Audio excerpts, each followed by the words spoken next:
Cometface is well established as an all-time great at, among other things, extracting the full potential of every song they choose to build around, so it's all the more impressive that Cave World might be their best work in this regard. With the exception of some lovely intro and ending sequences, the whole song segment will feature this repetitive, punchy little 4-note string that, combined with a complete lack of speed changes, provides a sense of linear progression, very tempered, very cautiously optimistic, almost vacation-like in its desire to stop and smell the roses without dawdling and missing out.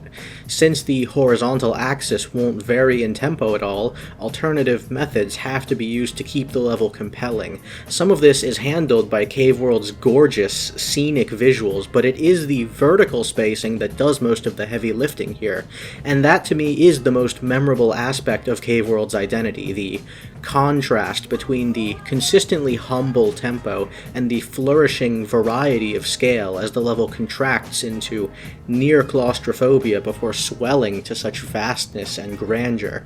Gameplay is another factor to this end. I thought that, in particular, the interspacing of the natural landscape with what seemed to be structures of civilization was such a genius way to add even more flavor to an already captivating setting. When I was playing the level, I was filled with such childlike glee just thinking about the culture and history of the GD Cube society that left these remains. Even more clever is how they seamlessly switch the gameplay between the sweeping and imprecise exploration of the cave's natural features with much more rigid, deliberate, and smart setups.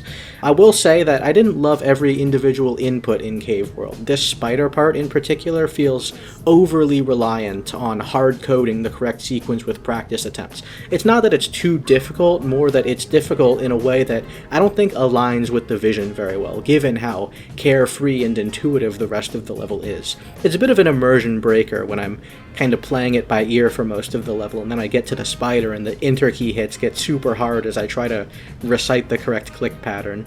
These orbs in the ship give me similar trouble, though these are a lot more reasonable given how they contribute to the expanse of the section past the bounds of one screen. Regardless, both of these little nitpicks are only temporary, since once you become comfortable with Cave World, they become just as natural as the rest of the level, and you can fully allow yourself to soak in every moment of such a wondrous journey deeper into this uncharted land. It's a masterclass in level composition, visually, spatially, tactilely. It's good. 9 out of 10.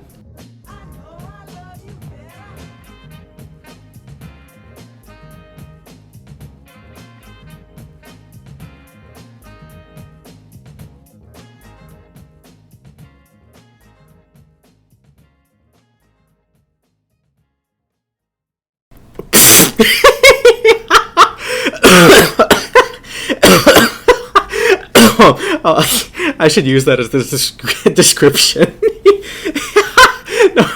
No one will have a fucking clue what I'm talking about.